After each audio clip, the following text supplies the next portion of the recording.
Alright, ladies and gentlemen, boys and girls, people of all ages, welcome to the Switched On Streams podcast with us, the Switched On Squad. That's Pomster, I'm Brennan Hoof. This week we have got a fair bit to talk about, but I've got 3 apologies to make straight off the bat. The first one is last week. We had massive tech issues. I did put out a video on YouTube and on Spotify as well to apologise for that. For some reason, it just didn't record sound. There was no way to get it back, and we couldn't re-record due to Stu having internet issues after he moved house, which caused us a few problems. The second apology I want to make is it may seem pretty bright with this white top and my pale skin, so I want to apologise for that. Thirdly, this is that way, an apology to Stu. We had a bit of an argument on FIFA last week during our stream, and he sent me the footage, and admittedly, I was wrong. I thought I'd said something else when I spoke to him about it during the week, and he pointed out that I hadn't, what I had said. So, I hands up, admittedly, I was in the wrong in that instance. So good. I'm sure it was a little bit of a misunderstanding anyway. Oh yeah. And we're both pretty frustrated as well. So yeah. We weren't having the best time on a Thursday night. We'd changed up from our Friday night due to Stu moving house. But oh well, these things happen. But I thought I'd do the honourable thing and admit I was wrong and make a public apology, considering the argument was in public. That means I'll have to do it next time, because I will surely make a mistake at some point. Oh yeah, definitely. Definitely. We all do. So, since you have done the move and everything in the last week, have you had much time for gaming? I haven't. I played a little bit of Rocket League in the last couple of days, and that's about it. So, yeah, not a lot. How about you? No, well, I've also been still doing stuff around the houses, trying to get the other one on the market and get ready for the power going on in the shed next week. But apart from that, I did a little bit more of Final Fantasy 16, and then I've actually been playing this mobile game. I can't remember what it's called now. TCG. Can't be that good. Oh well, I don't usually look at what it's called. TCG Card Tycoon. So it's a bit one of those idle sort of games, and you start up a card shop and sell trading cards out of there and upgrade, and then you restart and you get higher rewards and all that sort of stuff. So I've kind of been a little bit addicted to that for the last 24 hours. But apart from that, I've just been getting ready for the new releases coming in over the next 2 months, because there is some big releases for us in that sense that we've spoken about a lot over the few podcasts that we've done. A few of them I've put on pre-order, ready to go now. Obviously, Spiderman we already had on pre-order, but what I put on today, NBA, Mortal Kombat, and what was the other one? What was the third one? And my mind's gone blank. Oh, Assassin's Creed. Which actually worries me a little bit. It's only $90 for us for the deluxe edition. Wow. Standard game's only $70. Quite surprising. Right, so I suppose you're worried about the game therefore being quite short. Yeah. It's which wouldn't be the worst thing. I mean, they obviously wanted to make a shorter, more impactful and intimate sort of game that represented more of the older style of Assassin's Creed games, rather than the 160-hour plus Odysseys or Valhallas, which I thoroughly enjoy, but just a little bit worrying that it might only be a sort of 25-30 hour sort of game rather than Once maybe upon, once upon a time, 25 to 30 hours was considered pretty good yeah. for a single player experience. Yeah, well, this is true. This is very true. But all right, so we've spoken about the tech issues. Actually, I have a question on that. You Yeah, usually buy discs still, don't you, for especially pre-orders? the majority of them, yes. If it's What's something like NBA, which I was going to have a break from this year, I've bought it purely for the Kobe edition. I got the Black Mamba edition so that I had that Kobe cover to go in my collection. And yeah, yeah. also, I'm having a little sort of Kobe shrine in the sports section out at the shed, so it'll go nicely out there with all that. Although, no steel case for it this year. Yeah, right. Your So, your so what? mic seems to have gone really quiet again. Sorry, I'm probably sitting too far away from it. No, that's all right. So, what's your opinion on, um, like discs versus digital downloads? Do you have a strong opinion? Do you only buy discs when there is a deluxe edition? No, I think it depends on, especially now that I'm living out of town. It depends on how quickly I want to play it. Right. Ideally, I want to get them as a disc, but at the same time, if it's a Friday night at 10 o'clock and I'm in the mood to play Final Fantasy, for instance, which is what happened, really in an RPG mood, really wanted to play Final Fantasy, downloaded the demo, had played that throughout the day, decided I wanted to carry on with it, so downloaded it that night. So it was the ease. 10 o'clock at night, there's nowhere for me to go and buy that game. Right. If it's a big collector's thing, always going to buy a disc. Always. As I have with, let me see it there, Arkham Knights and, Yeah. or sorry, Gotham Knights and, you know, Spiderman 2, all of that sort of stuff. Always going to go and get the disc. I personally feel that discs will give us longevity within the gaming, like being able to play them down the track.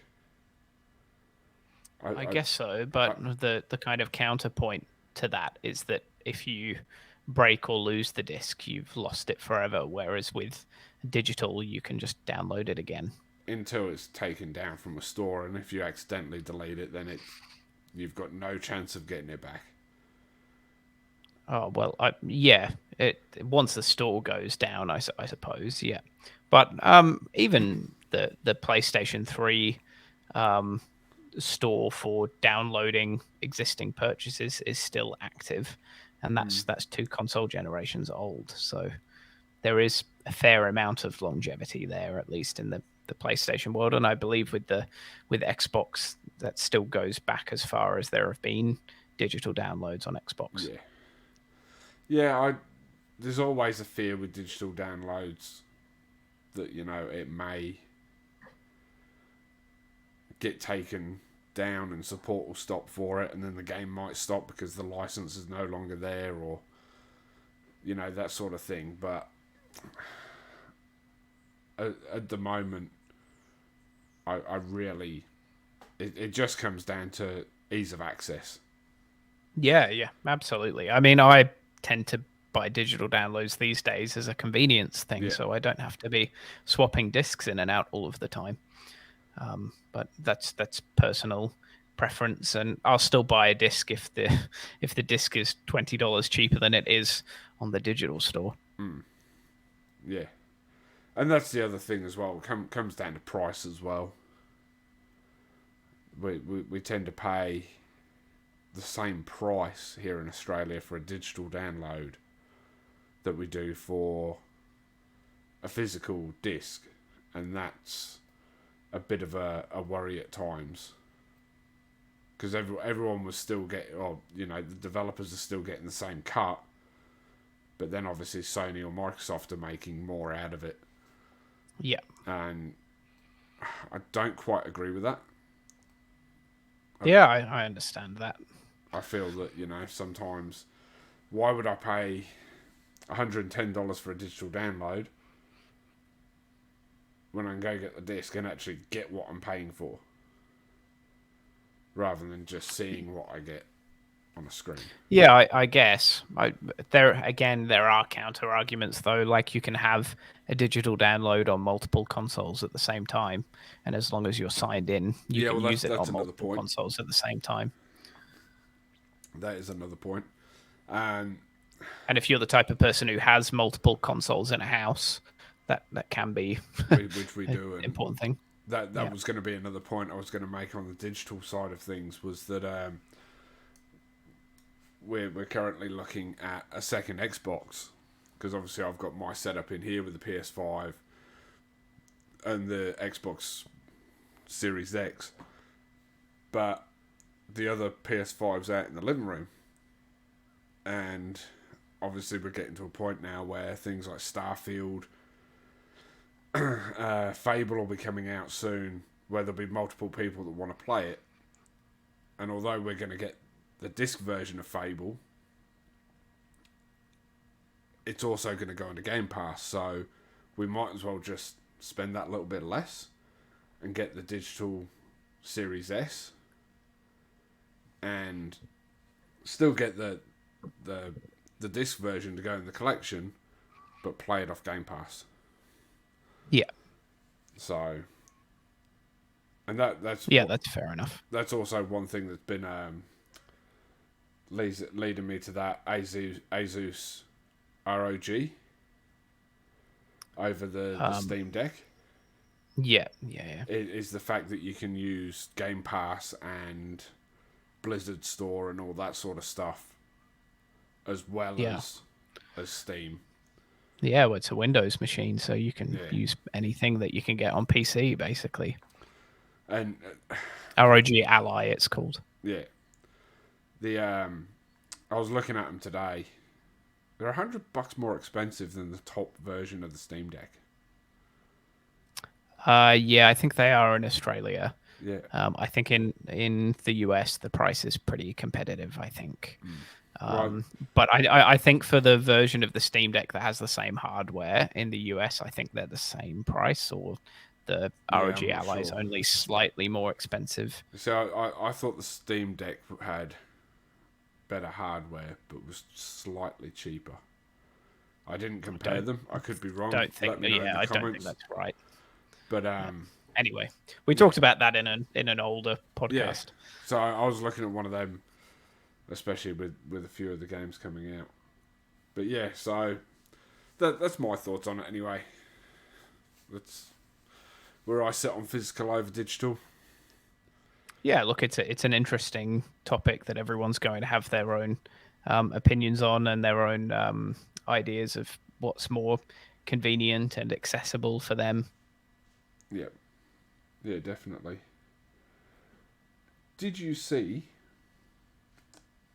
a few points that a few small things that came out? First person refereeing in FC24. I didn't know. This was something that they were asked about, and they said, "Yep, there'll be times during the games when you can, where the camera will go into the ref's head, so you'll be in a first person view to see them dish out yellow cards or put the spray down for a free kick and all of that sort of stuff." Right, so it's just like a different camera view that's first person. So apparently they met with broadcasters to find out stuff that they can't do but would really like to do. And they said, like having a camera on the referee or around the referee for those moments would be something that they'd want to do. I don't know. I guess for... Sorry, go on. No, you go. I guess from a broadcast perspective, it's really quite hard to get cameras down on the level of the ground that have a view of kind of in the action, Yeah. because it's not a great view having a camera down on ground level for football that's just on the sidelines. You can't really get much perspective of depth, etc. Yeah. But if you had a camera right in the middle of the action, especially for those kind of dead ball moments, etc., it would really up the atmosphere of the Would you broadcast. end up with an issue, and it's probably one we should leave for the sports podcast down the track when we start that? Would you not end up with an issue like you do with the cricket, though, where they had them on the, what do you call them? They're the camera guy The on the, spider cam. well, you got Is the that what you spider mean? cam, which comes from the top of the arena, Hmm. but then they had the guy with the camera that was on the Segway, Right. and he used to go Yeah. around the ground, and then you had the issue where he ran into the helmet and fell off. Yeah, I think there are always going to be safety concerns, especially putting a camera on a referee. I'm sure there are safety concerns there, and that's part of the reason that they don't do it. I don't quite understand that.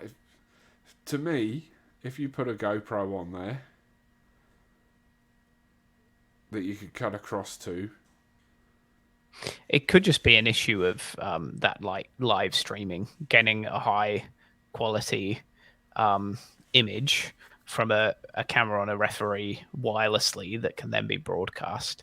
That would be really quite difficult. Um, you know, I think that's probably the maybe the first step main thing is that's holding them back. to get them mic'd up. Yeah. I think Well, they are trialing that at the current Women's World Cup. yeah, and it's actually been quite good. Yeah. Yeah, but I mean, they don't seem to do much to explain their decisions, no, but they do something at least. but again, that's a probably something left more for the sports podcast down the track. Tencent bought out by Techland. There's something that I mentioned to you just before we started recording, and you actually hadn't heard of it. No, I hadn't. Was it Tencent bought by Techland or Techland bought by Tencent? Techland bought by Tencent. Yeah, right. Techland are keeping their independence.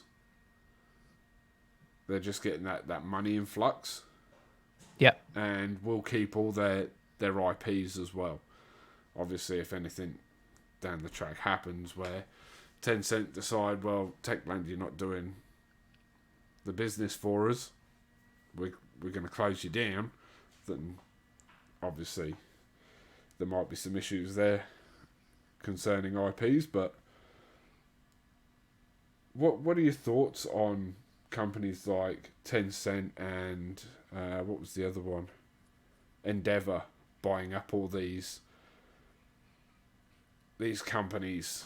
I mean, obviously we've just had the big Microsoft one, but I think that's a little bit different to these holding groups that are going through and buying up multiple. I mean, they're not even just buying up video game companies. That I think Endeavour bought the rights to all of the Lord of the Rings content last year for like 70 million or something. Like, it was an absolute steal. Mm-hmm. So what are your thoughts on these holding groups? Look, More to the point, companies that aren't dedicated to the gaming space buying up gaming companies as an investment. Mm-hmm. I think there are two sides to this. So, like, on the one hand, developers will want to keep their sovereignty, I suppose you would call it, to be able to develop their IP, keep their IP firstly, and develop their IP in the ways that they want to.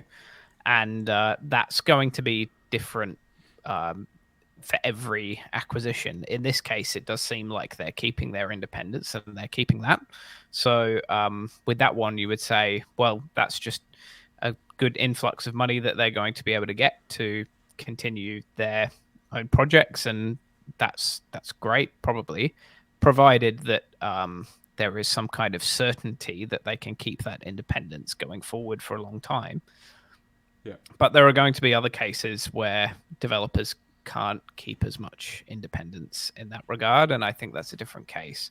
But for most of them, it does seem like there is just a desire by some of these like holding companies to acquire as much stuff as possible, almost just to have the name, to be able to say that they own it, rather than to exercise any control over that property. So in that case, what's the issue with it, really? They're just basically giving a bunch of money to the developers to continue doing what they're doing.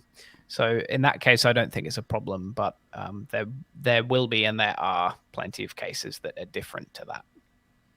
Yeah, and I suppose Tencent maybe shouldn't quite fall into that category, because they do own a lot of gaming stuff these days, and are putting a lot of money into that space. Especially, like when you look at things like Fortnite and Rocket League, all owned by, well, they own Epic. I'm trying to think, there's another big one that they own as well, isn't there? I'm not entirely sure. Yeah. Yeah, there's another one. It escapes me. Again, as I've said previously, the joys of my ADHD ends up with brain fades at times, especially in pressure situations like recording a podcast. So, speaking of mind blank again now, Fortnite was the one I was thinking of. Something that occurred to me, quite a while ago, really, was the amount of collaborations that they have is just outstanding. Like, eventually, anything you can think of is going to end up in that game. Yeah. But the thing that dawned on me this week was how well Mortal Kombat's done with that space. When you think, like, they've had things like the xenomorphs from Aliens. Last year we had the Joker in there, like the Terminator, Rambo, Terminator, and RoboCop as well, I think. Yep.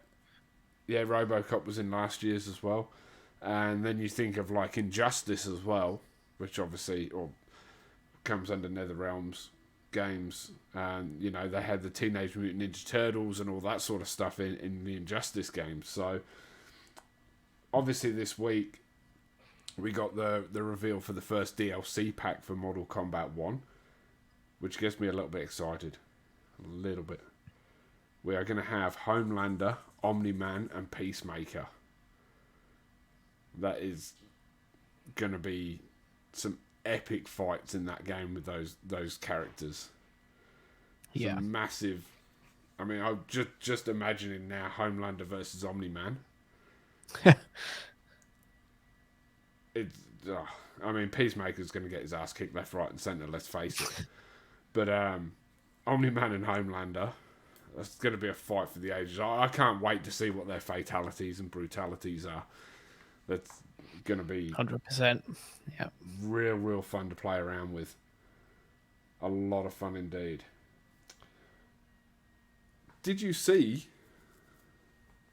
the sneakiness of Squanch Games' High on Life sneaking onto PlayStation over the last weekend?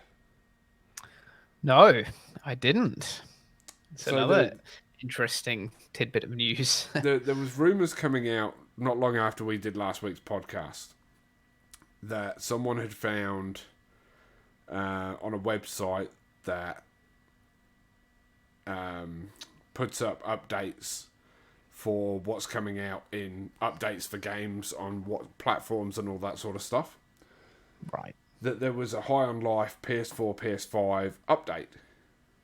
So this rumor sort of started circulating at the end of last week, and then during San Diego Comic-Con last weekend, they just sneakily snuck it out there and released a statement saying, "Yep, we've now released High on Life onto PlayStation." Yeah, right. I had a lot of fun on this game.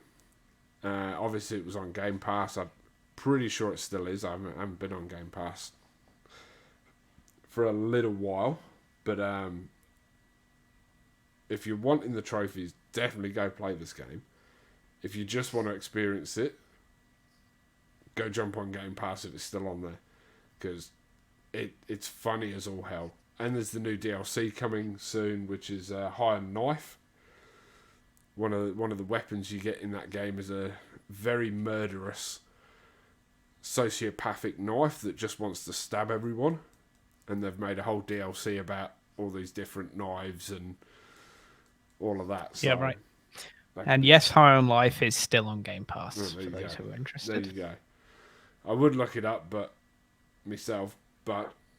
it'd probably take me about 15 minutes to try and log into everything here. As I still haven't logged into it, even on the PC. So, the next bit I want to talk about is a bit of a comedy piece and why I love the video game community so much. There was an article I saw today, and it was, I'm just going to pull it up. Glorbo fever spreads to Destiny 2, falling another AI website in the process. All hail Glorbo. Now, this is from Rebecca Valentine over at IGN. Does some great articles over there. Now, have you heard anything about this Glorbo? No. So, sometime last week, a Redditor for...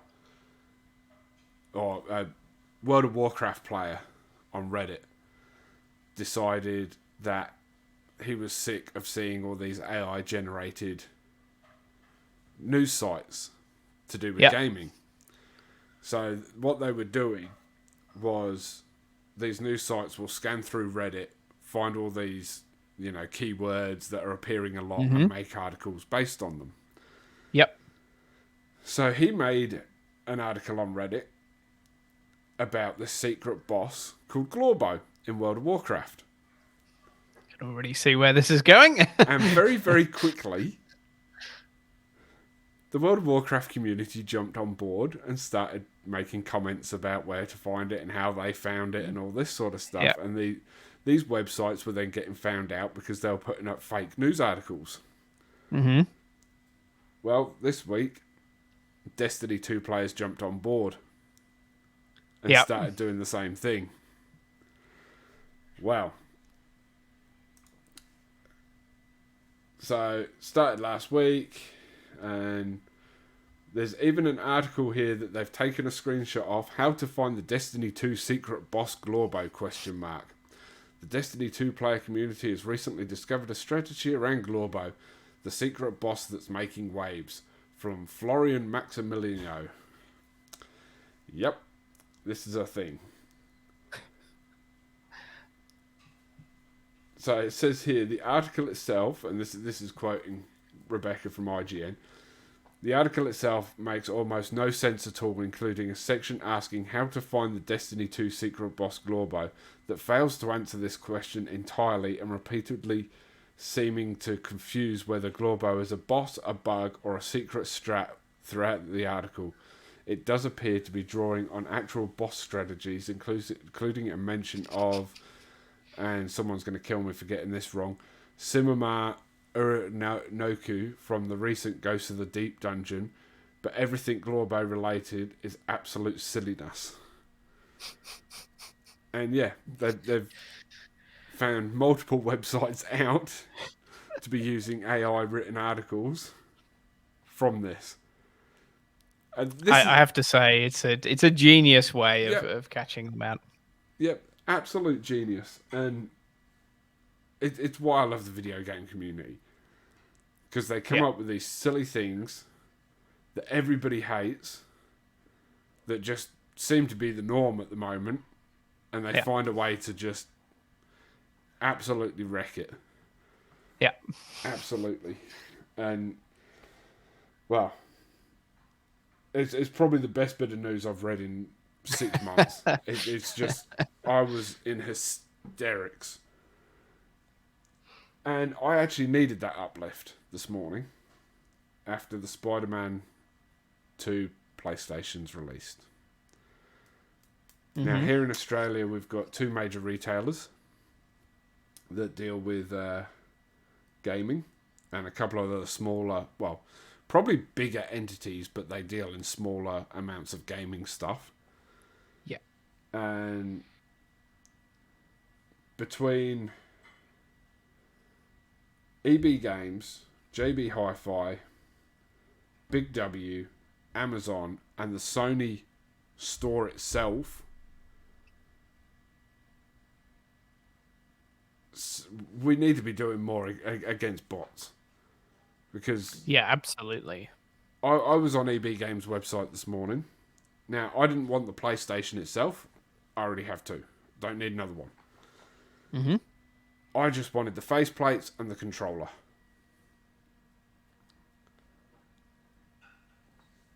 At 10 o'clock on the dot. Would have been 10 o'clock in 2 seconds. Yep. I refreshed the page. Came up instantly. They're all sitting there.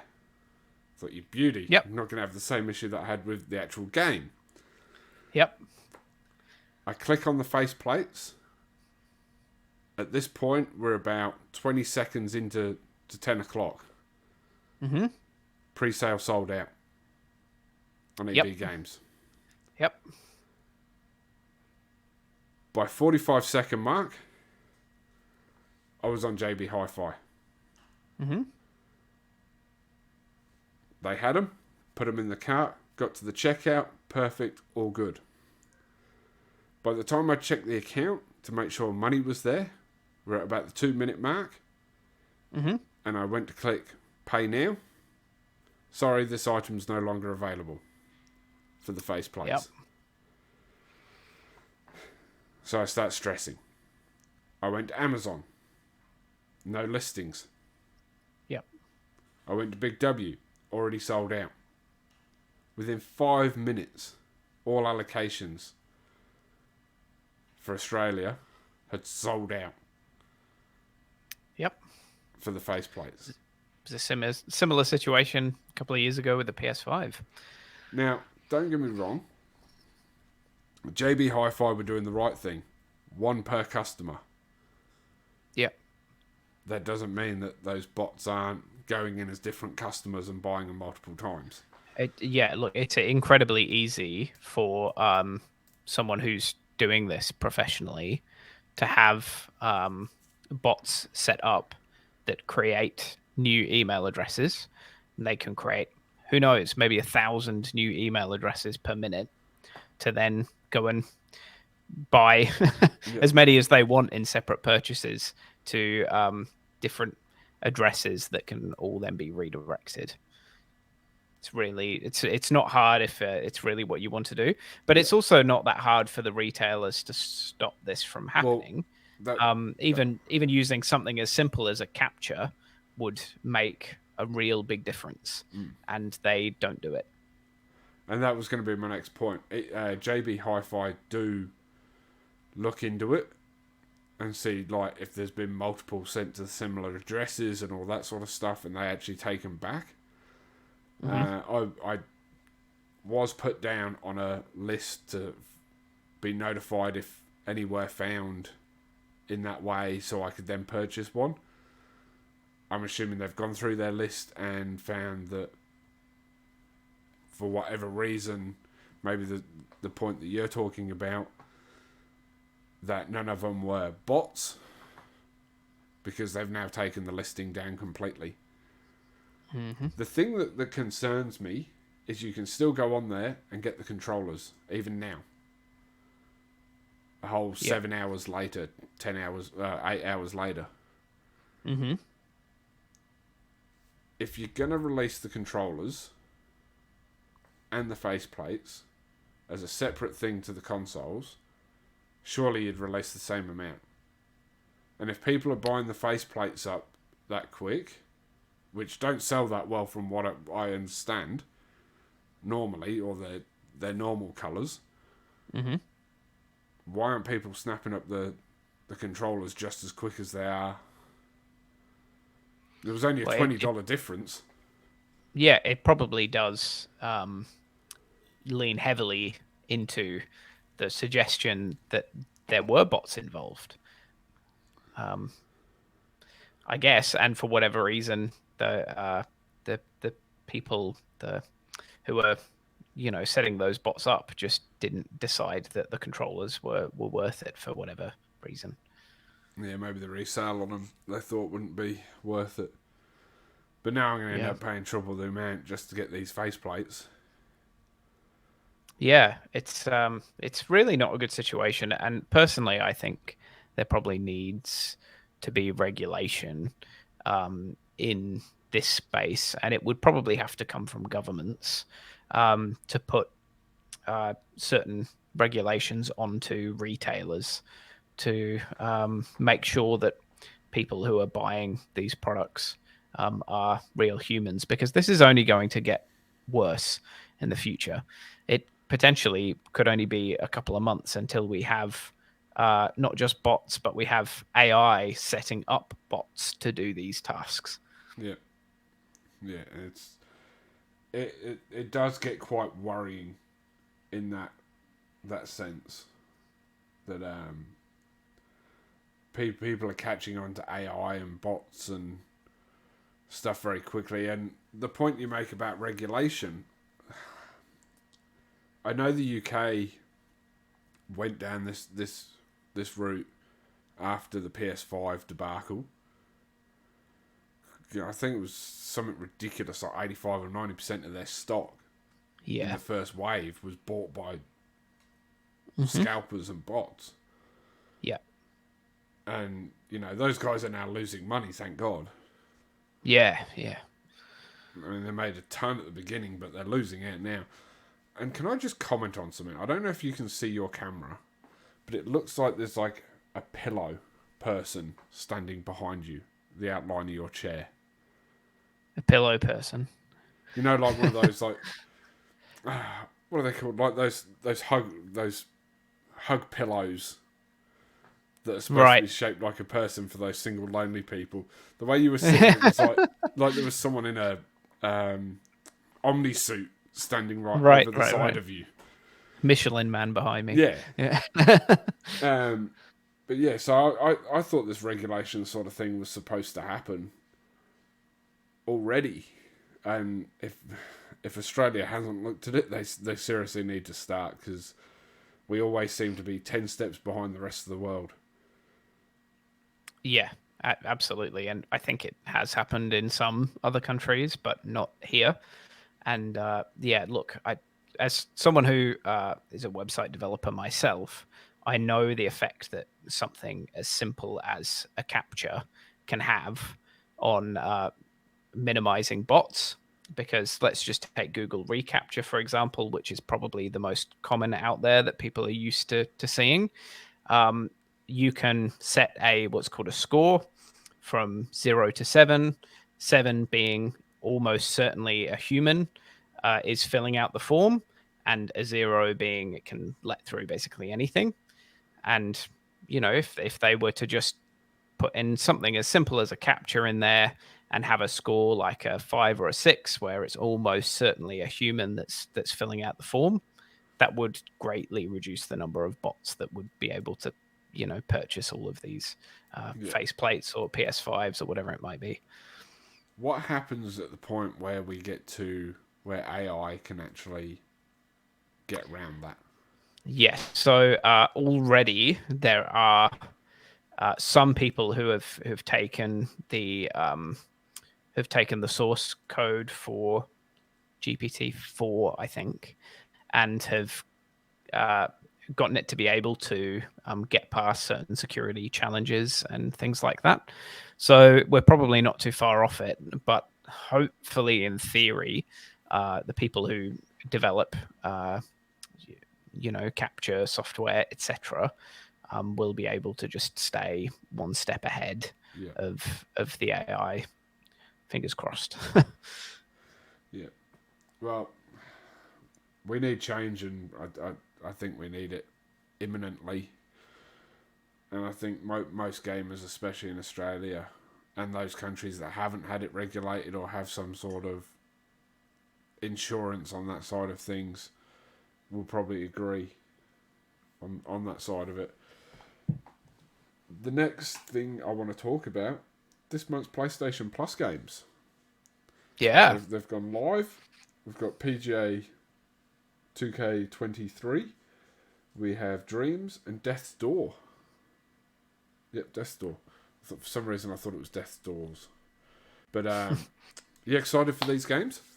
I know you've already got PGA yourself, but Yeah. Look, a Dream sounds really interesting. I think it could be, really creative for a lot of people, creative and dynamic. So yeah, I'm looking forward to that one. I'll definitely give that a shot. As you mentioned, I've already got PGA 2K23, which was potentially a little bit of a disappointment for some fans of the series, because it was probably a very small improvement over the previous game. But nevertheless, getting a 2K game as one of the monthly games for PlayStation Plus is always a good thing. yeah, I'd say there's probably a bit of a deal in there with 2K to say, well, a month out from your release of your new one, we'll put it on there. Much like they do with, we're probably only a couple of weeks away from seeing FIFA go on there. Yeah, potentially. And yeah, we've had the NBA 2K games on there before. So yeah, well, I think that's what got me back into the NBA games, and I think was that 2020? Yeah, I think so. It was 2K or 2K20, so it would have been Yeah. 21. Yeah, so it's been a few indeed. Death's Door looks quite interesting. Some rave reviews out there for that, so I'm quite interested in that one. And yeah, like you said, Dreams, which has always been a very highly regarded game. Probably not one that I would go out and pay for, because it's not my sort of game. But with it being on the PlayStation Plus, like, I'll jump into it for it being on there. And I mean, technically I'm still paying for it, but I'll quite gladly jump in there and have a play around and go and see what people have created and what games and stuff that's been done in there. There's been some fantastic stuff from what I hear that's been created within there, and there are some websites out there that do some recommendations on the games and stuff to go and visit on there. I tell you what, I did lie a little bit at the top of the show. I'd forgotten that I had played a little bit of something else this week, Ooh. which is now on the game catalog. Started playing Far Cry 6. Oh yes. Which, yeah, it's a great thing that that's now on the game catalog, as I finished Far Cry 5, which is also on there only about a month or so ago. Yeah. And yeah, I'm really enjoying 6 so far. For me, it feels probably a big improvement over 5. I think the story is a lot more engaging, as well as probably realistic as well. I thoroughly enjoyed the story of 5, but that's because it's the type of story that I like. Right. I don't know. There's something about that culty sort of thing that captivates me. Mm-hmm. It made it feel not more realistic, but closer to home sort of thing. Right. More of a this is more likely to happen to me than some warlord in a foreign country. Yeah, Do you know right. what I mean? I think if anything, 6 is probably more kind of steeped in realism and Oh, history. 100%. 100%. But yeah, But, yeah, it was just that something that felt like it was more likely to happen in my life in the sort right, of areas that I've lived in and, right, that sort of thing. So, but I've played through 6, so Have you played the DLC for 6? I don't think so. Because there is one for each of the kind of previous villains of the Far Cry franchise, where you play through their eyes, so to speak. You play Yes. as those villains. I think I have it, but I'm not sure. Hang on, give me a Yeah, sec. you can get a season pass that has 3 of them together, bundled in there, which is also on sale at the moment for a few more days, I believe, for those of you who are What do I get interested. with it?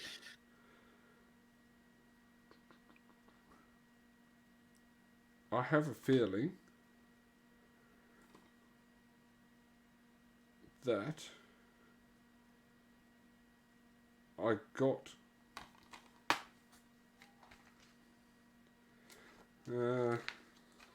if I did get the season pass with the Yarra edition, that it's not in the case. Yeah. But Yeah. I will just make a comment though that I think it's quite disappointing that even in 6 they didn't improve co-op progression.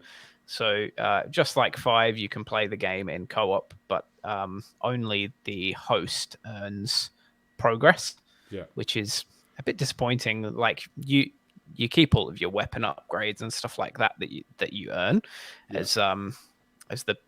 as the non-host, but yeah, you don't keep any story campaign progress I or earn any I trophies. assume you've been playing with a friend of the show, Callum, I have, yeah, on your save or his. yeah. I'm hosting. No, Yeah. that's all right. Well, let me know next time you're on, because I'll jump in with you. Like I've finished the game, so it doesn't matter to me. Can you have more than 2 people in there? I think so. I guess you probably can. You can probably have up to 4. Oh no, it says 2 network players, 2 so network maybe not. players. I thought you could. Previous ones you have. Yeah, I think was it 3 or 4 that you could. Sorry, 4 or 5 you yeah, could have. I think 4. And possibly. the other Yeah, I'm not player, sure. I think it was 4. The other person didn't even need the game. They could just jump into your Yeah. game and like remote play it. Yeah, I did some reading actually with the DLC. The other person doesn't need to own the DLC. Only Yeah, the host has to own the DLC, and that's a good thing. yeah, So I bought the DLC myself, and now he doesn't have to buy it to be able to play those missions with me, which is pretty cool. yeah, I think more developers should yeah. go along those lines. Ubisoft gets a lot of stick, but they do a lot of things right as well in Yeah, yeah, that sort of space. yeah. So, all right, Still not a fan of the driving physics. I hate driving physics in Ubisoft games. unless it's a dedicated like driving game or that type of racing game for Ubisoft, I 100% agree with you. They just don't seem to put much effort into it, and they No, all feel the same. They all yeah, feel clunky and but weird.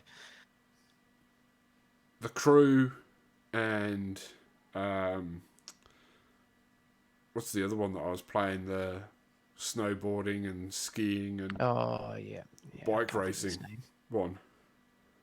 Riders Republic. Yeah.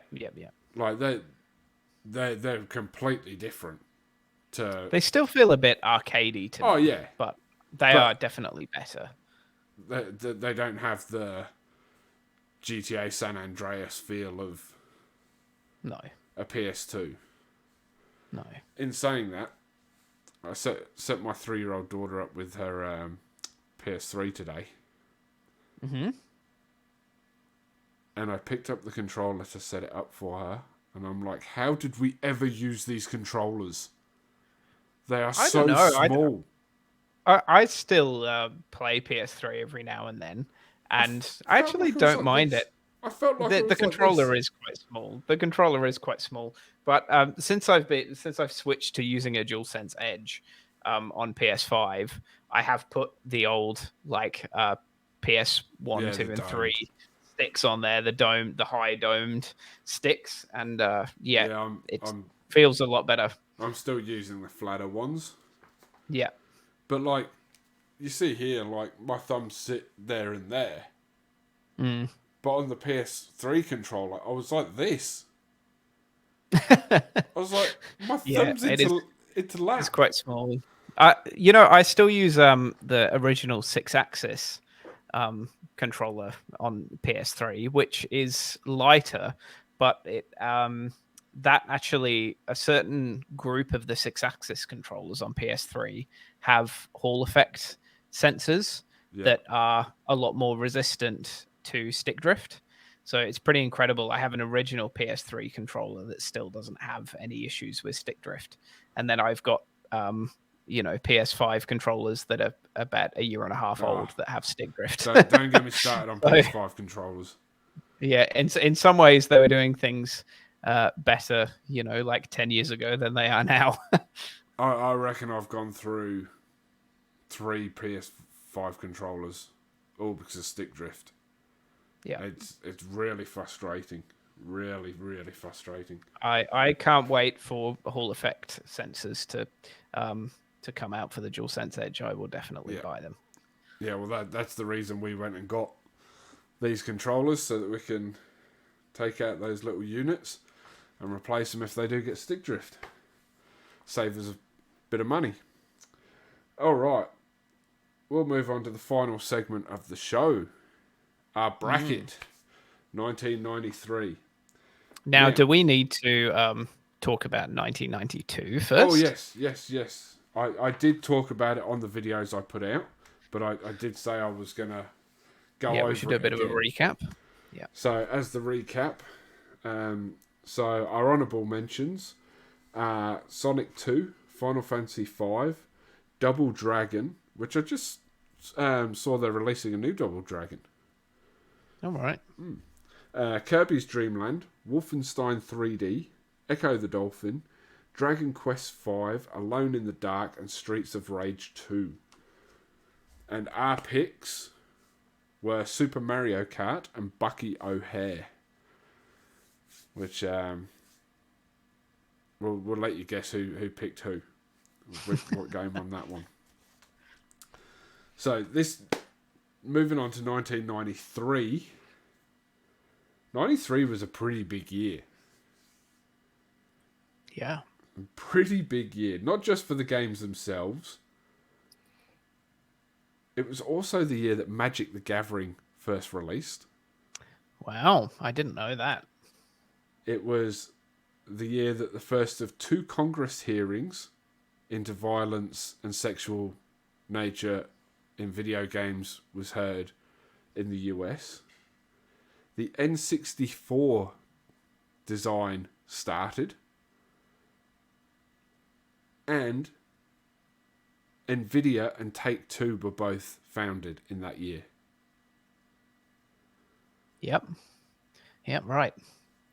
Right, that just Very just important year in the history of video games. Yeah, I mean the fact, like obviously things like hardware companies like Nvidia and Mac and Dell, stuff like that, you kind of expect to be around for a fair while.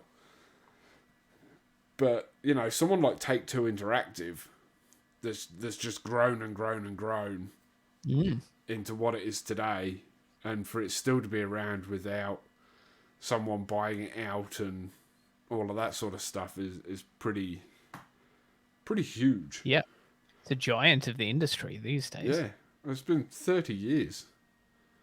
So, and still making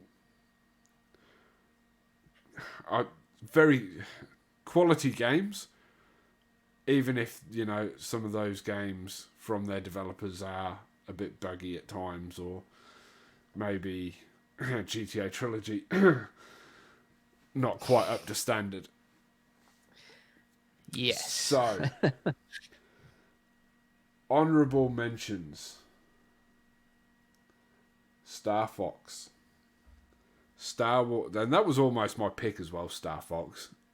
Wow. It was another left field one. We had Star Wars X-Wing, Kirby's Adventure, Zelda Link's Awakening, Super Mario All-Stars, Sam and Max Hit the Road, Disney's Aladdin. I had that game on the Sega Mega Drive, and much like The Lion King, was one of the hardest games to get through. Yeah. You think back, 2D platformers back then, with no save points, no checkpoints, ridiculously hard. Oh, yeah. Yeah. We also had Doom and Mega Man X, which then brings us to our two picks. I just got to say on those honourable mentions that, yeah, some of them are pretty unlucky to miss out. I thought you might pick Doom, to be honest. I was very close to picking Doom. Doom was my second choice, but it just missed out. Yeah, well, Star Fox probably was my third choice. You ended up going with my second choice. The reason I didn't go with it is because I thought maybe something from late in the later years might beat it. But Right. What was your pick? My pick was Mortal Kombat. Now this game obviously did release on arcade in '92, and we almost slipped it in there, but we decided we'd wait and put it in with the home console release. Mortal Kombat 2 did release on arcade in that year as well. So, It was definitely an era for the fighting games. Oh yeah, and one of the reasons why those Congress hearings were held, with all their fatalities and brutalities and blood, guts, gore. Yeah, Johnny Cage's uppercut, the head coming clean off. Although when you go back and play them now, they do feel very tame. Oh yeah, in comparison to what we have these days. Yeah. Although some of the ones from Mortal Kombat 11 weren't that over the top, really.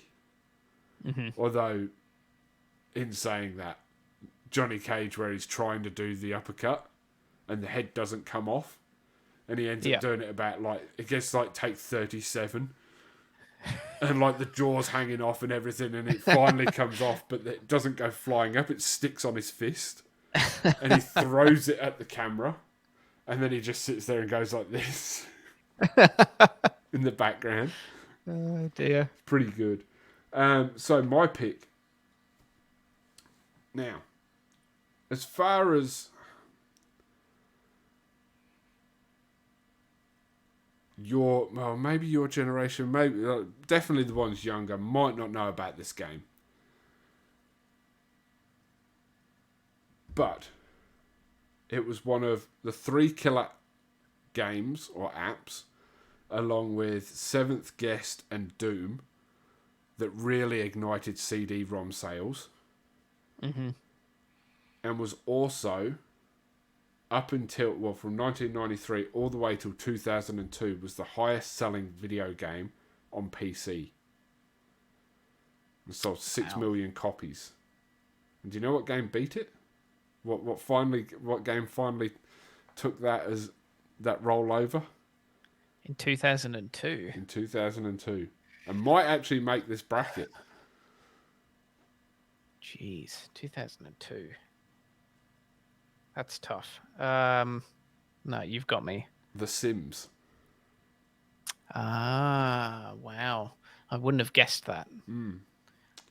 So, this game that I've picked is Myst. A bit of an adventure game that was, I think, from memory, you had a book and it took you into this different I think they called them eras. It was like another world, and you'd have to solve puzzles and stuff like that there to unlock the next one and go through different eras. And I think they ended up making 5 in the main series all the way through to about 2005, and a couple of spin-off games for it as well. And then decided not to make them anymore, but re-released the original Myst in 2020.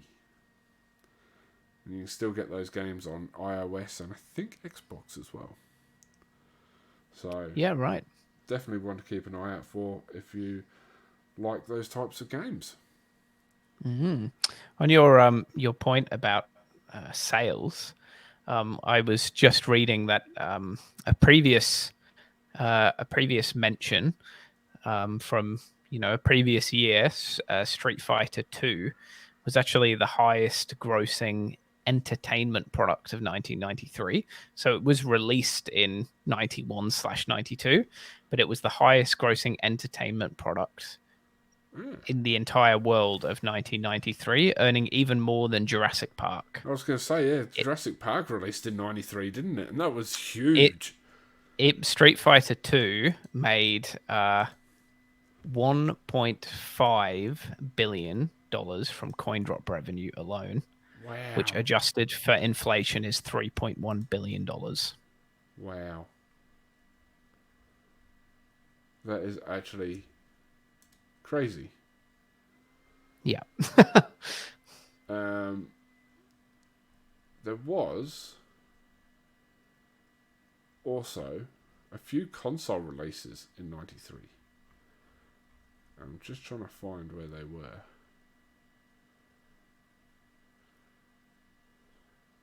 So, here we go. Was this the one? I thought this was the one. There we go. So, Sega released the Model 2, an arcade system board that introduces 3D texture filtering. Becomes their most popular arcade system board. Fujitsu releases the FM Towns Marty in Japan as the first 32-bit home console, starting the 5th console generation.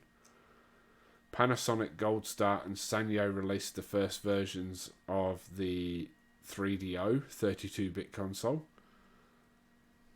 Atari releases the Jaguar home console, calling it the first 64-bit video game system. But only really competed with the 16 bits and the 32-bit 3DO. So it's amazing, really, that like none of those companies are really involved in video game industry or hardware anymore. Some of them don't even exist anymore, I don't think. Commodore released the Amiga CD32, which was also 32-bit. Nintendo released a smaller, redesigned NES. Sega Mega CD was released in Europe and Australia. And Pioneer released the Laser Active Multimedia home console. I'm actually going to keep that up because I think at some point over the next weekend I'm going to go and have a look and see if I can get my hands on a few of those. Because they're that out there that someone will have one not realising what it is and just be selling it off cheap. Yeah. So I might see if I can add that to my collection down there of unused consoles that I like to have on display. Alright, well I think unless you've got anything else to add to this week. No, I don't think so. Yeah.